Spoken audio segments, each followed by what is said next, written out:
Ascension News, embracing our shadow selves.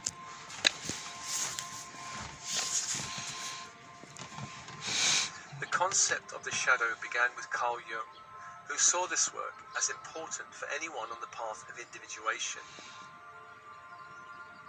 Individuation could be another word for waking up in the sleepy world.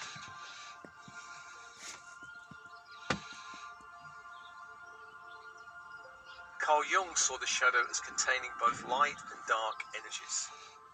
What this means is the shadow contains not just seemingly destructive aspects of the personality, but also potential creative and powerful gifts and capabilities also.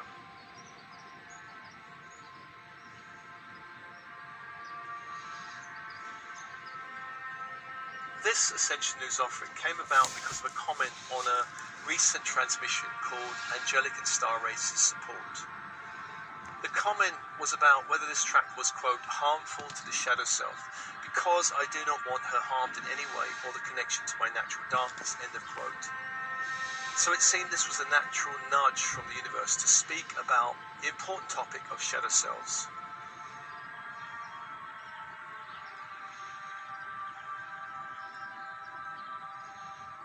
The Strange Case of Dr. Jekyll and Mr. Hyde is a story written by Robert Louis Stevenson. It's a classic that in some ways appears to be the archetypal shadow story. In the story, Dr. Jekyll represents respectable parts of the personality, and Mr. Hyde is the dark shadow.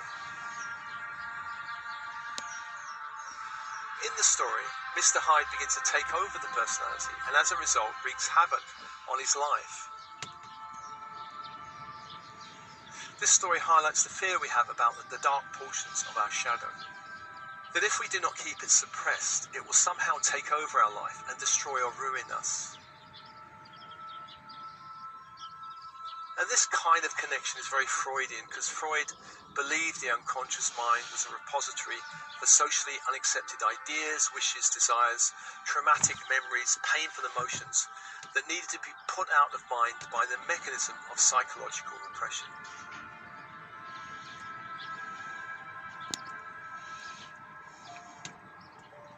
For me, there's a better story that highlights what the shadow is really about. And this story comes from that wonderful book, Embracing Ourselves by Hal and Sidra Stone. I've summarized the story somewhat. Once upon a time, there was a tigress who was about to give birth. One day she was out hunting when she came upon a herd of goats. She gave chase, and even in her condition managed to kill one of them. But the stress of the chase forced her into labor, and she died as she gave birth to a male cub. The goats who run away returned when they sensed the danger was over. They approached the dead tigress. They discovered the newborn cub and adopted him into their herd. The tiger cub grew up amongst the goats, believing he too was a goat. All went well until one day an older tiger approached the goat herd, attacked and killed one of the goats. The rest of the goats ran away as soon as they saw the old tiger. But now little tiger, who believed he was a goat, saw no reason to run away. Of course he sensed no danger. Although the old tiger was a veteran of many hunts, he had never in his life been as shocked as he was when he was confronted by this young tiger. He did not know what to make of the tiger, who smelled like a goat, bleated like a goat, and in every other way acted like a goat. The old tiger grabbed the young one by the scruff of the neck, dragged him to a nearby creek, and showed him his reflection in the water. But the younger tiger was unimpressed with his own reflection. It meant nothing to him, and he failed to see his similarity to the old tiger. Frustrated by this lack of comprehension, the older tiger dragged the younger one back to the place where he had made his kill. He forced the young tiger to take a bite from the dead goat. When the young tiger had finished chewing, he stretched, and then for the first time in his young life, he let out a powerful roar, the roar of a jungle cat. Then the two tigers disappeared together into the forest.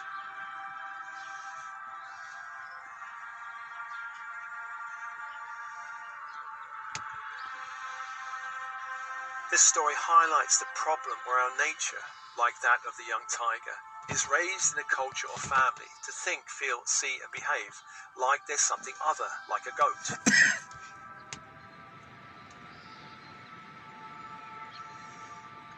When our authentic self is hidden beneath layers of conditioning, we will never be fully ourselves until something or someone comes along to wake us up.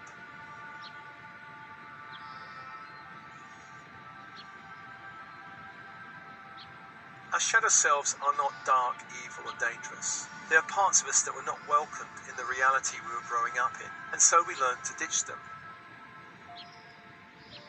These parts fled deep into our unconscious minds, where they continued to remain until something shifted that allowed them to reintegrate with the personality.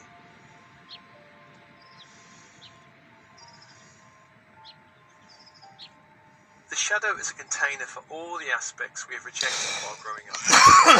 For instance, we may have been raised to be a good boy or girl and encouraged to be nice and pleasing. In such case, any hint of being too outspoken or loud or rebellious may well have been punished. At a certain point, this pleasing element became a primary self, and anything that ran counter to this way of being was rejected and lost over time. Another example would be if you were raised in a very pushy family or ambitious family, where you were encouraged to achieve, then being too laid back or chilled would have been labelled as lazy, and therefore achieving became a primary way of being. Perhaps you grew up in a critical family, and you learned to survive by being critical and judgmental back. Being too caring or loving would not really have been that safe or welcomed in the family, and would have been rejected and sent away as a shadow self. Shadow selves are disowned because they're rejected. They may be even considered dangerous. We can grow up afraid of our perceived darkness, wildness or weirdness. We can also grow up afraid of our light, our gifts, our radiance. In my family, proper and normal were the values pushed, and anything weird was frowned upon. I disowned my inner weirdness for many years, and it caused great depression and unhappiness until I started liberating myself.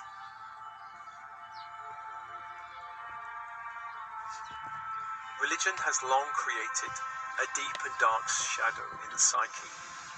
It's common in the developed world to disown selves containing anything too sexual or anything containing strong emotions such as anger. Some contemporary spiritual systems encourage a banishing of ego parts, where perhaps even the entire ego is deemed bad and working against our light. Any spiritual system that demonizes the ego, our sexuality, or strong emotions will tend to create shadow.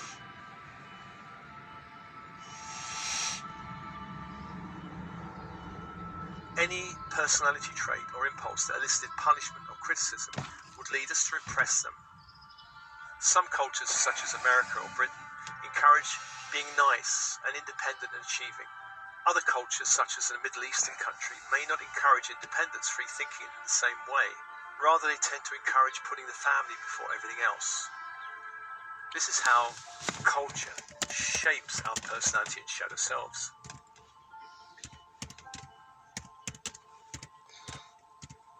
Education also creates primary and shadow selves. Any aspect that was encouraged and praised through school or university could tend to become a primary self. It could become who we think we actually are. In the Western world, primary selves tend to include pleasing, achieving, perfectionism, critiquing, being overly responsible, overly logical and rational.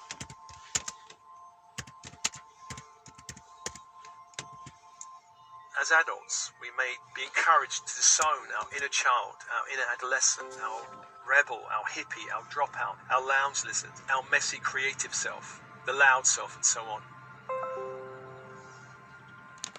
We may also disown certain gifts, such as the imaginative self, the intuitive self, the visionary self, the clairaudient self, and so on. It's hard to really generalize because everyone's different and everyone's circumstances are different. And some individuals may become the lazy dropout, the lounge lizard for sure. As a general principle, Anything we consider shameful, immoral, irrational, fearful, or taboo is tossed into the shadow. The shadow contains our gifts and talents because they're not wanted or valued in the family. And there's one example of a young woman who grew up in a family that valued academic achievement. They were very rational and heady. The daughter was not naturally academic. It was more heart-centered, emotional, and creative. This was not something the family encouraged or wanted. And when the young girl's art teacher came around saying that the daughter was exceptionally gifted in art, the parents rejected this and then strongly pushed their daughter to choose a more left-brain academic path. During this process, of course, she lost touch with her creative self. But later in life, when she began to wake up spiritually, she rejected the career path she was on. And her process was then to reclaim this creative self. And this is a path she's still on, since the force of rejection in her family was very strong.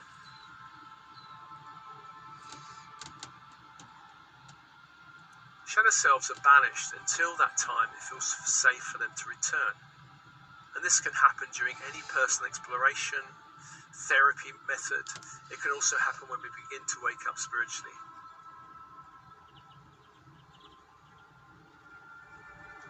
Shadow work is any process that welcomes shadow selves back into the fold of the personality. This is essentially the path to wholeness. It's also one way to shift up and upgrade the ego. We begin to make conscious that which has been only unconscious. In this process, ego parts begin to cooperate rather than be at war with each other. Shadow work is important because in order to change the world, we must change ourselves first. The more that individuals are called to look within, the more others will be encouraged to do the same. Many now are doing this work of inner transformation. The solution, I believe, to all the problems in the world exists within the realm of consciousness.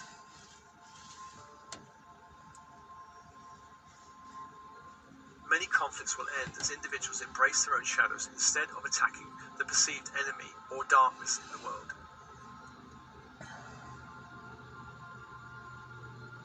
As we shift who we are being and becoming in the world, then we begin to light a candle for important qualities such as love, truth, integrity. As we do the work, we help to shift all those we come into contact with to a higher consciousness. Shadow work is not for the faint of heart, it is for spiritual warriors. The gifts of this work are many, since along with the returning shadow parts comes many gifts and treasures. Shadow work can also allow for a greater sense of vitality, wholeness, and lost soul qualities. The work allows for greater flexibility and fluidity in the overall personality, as the war between the good, so-called good, and bad selves end. This work requires a self-reflective mindset, the ability to reflect and observe our thoughts, feelings, and behaviors. Self-honesty and integrity are important because we need to be willing to see aspects of ourselves that we have judged as bad or unpleasant or even dangerous. Carl Jung once said, "Everything that irritates us about others can lead us to an understanding of ourselves." Signs of having shadow selves, hiding out in the unconscious, is judging others harshly. In magical circles, there's a saying that for every finger pointing in judgment at another, 3 fingers point back at itself. Similarly, being angry with another person or another group, whether that group is wealthy, poor, powerful, or a group of victims, or perhaps a certain sexual orientation or race, the world is our mirror, and where we are angry, or judgmental or critical with anyone or anything external, this reflects an internal force that will not allow this energy to arise in any shape or form within ourselves.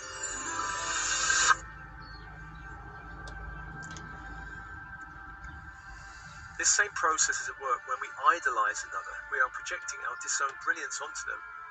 This is something that happens quite a bit with the celebrity scene, for example.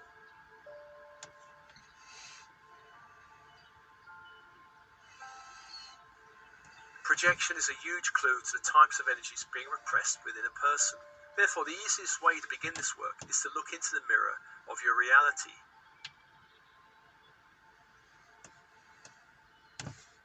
There in your reality are many reflections of both dark and light shadow. And let's do 2 simple exercises that begin to reveal the shadow selves. And this first exercise explores the dark shadow, whatever bothers you or makes you feel uncomfortable in another, which is likely to reflect a disowned part in yourself.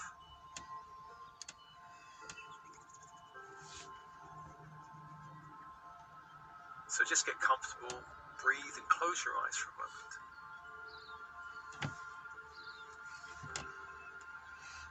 Bring to mind someone you judge or a group of people you judge. Perhaps being too aggressive or loud or dictatorial or messy or lazy.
Notice how strongly you hold this judgment.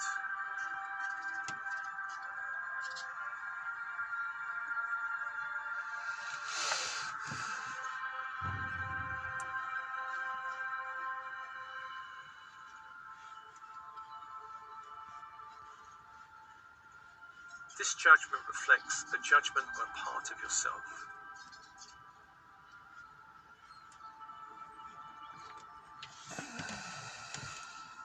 A part you have banished into your unconscious.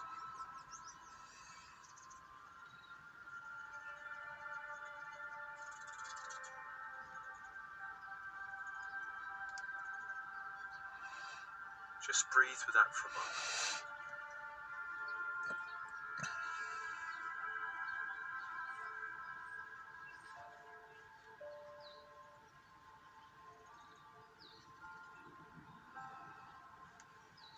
This judgment is a mirror for something happening in yourself, an aspect of yourself that needs to be reclaimed, brought back to wholeness.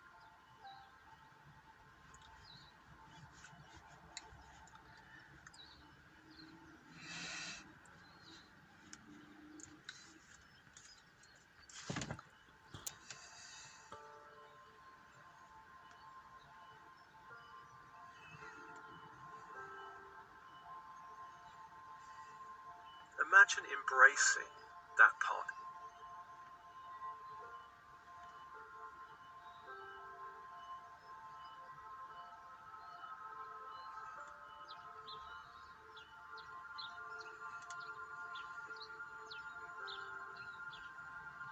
Every part has gifts. Even the most chaotic or messy had gifts, great gifts.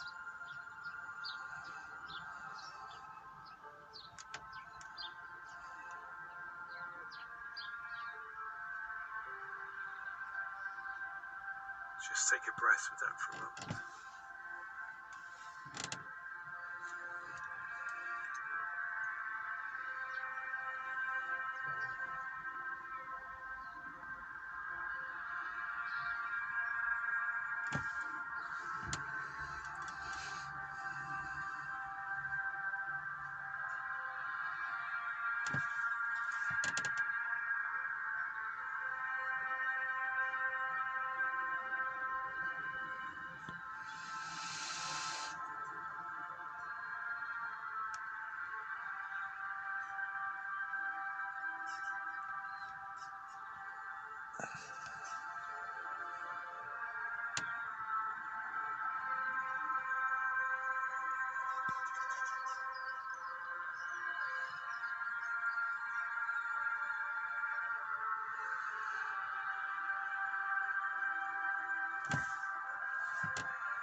second exercise explores the light shadow.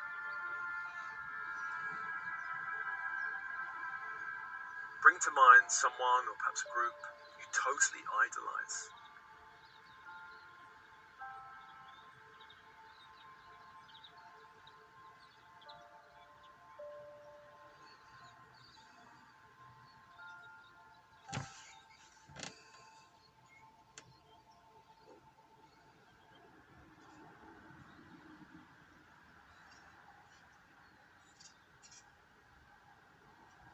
Within this personal group, there are gifts and talents and abilities you totally admire or feel attracted to.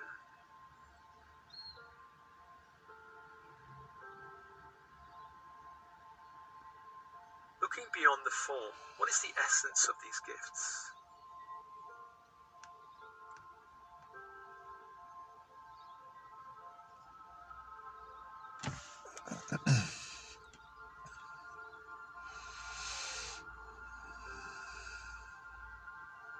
The person, for example, may be an actor, an author, a dancer, a painter, a singer. It may be someone you know. The form is not important. The important thing is the qualities you see in them. Perhaps they radiate the sense of creative self-expression or freedom, or charismatic charm, or masculinity or femininity, or love or sexuality. These are qualities that are repressed in yourself, seeking acknowledgement, acceptance, and conscious reintegration. Just breathe with that for a moment.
Two reflections, one light shadow, one dark shadow. Both sides are seeking reintegration in the greater self.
Just ask your higher self for assistance and your guides and angels for assistance in this process, to hold this energy, to begin to clear and cleanse it if it wants to return, to release anything that needs to go back to the light, so that you can reintegrate the jewels and precious gems of these parts.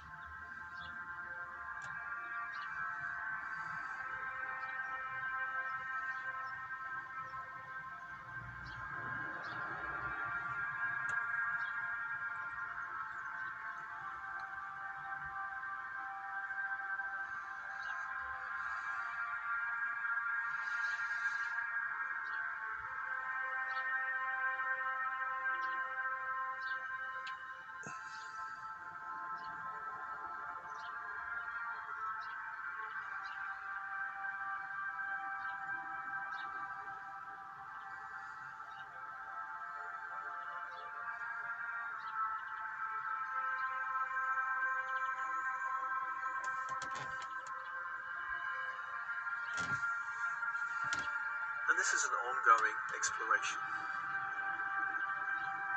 There are layers and layers to the shadow. Whatever we judge or overly admire tends to be a reflection of our dark and light shadow.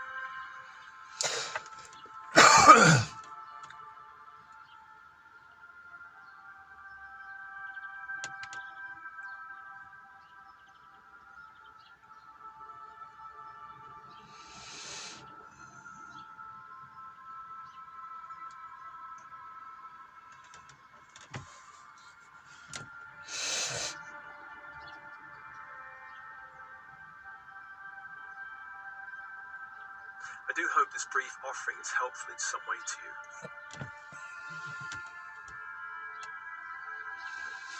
Much love.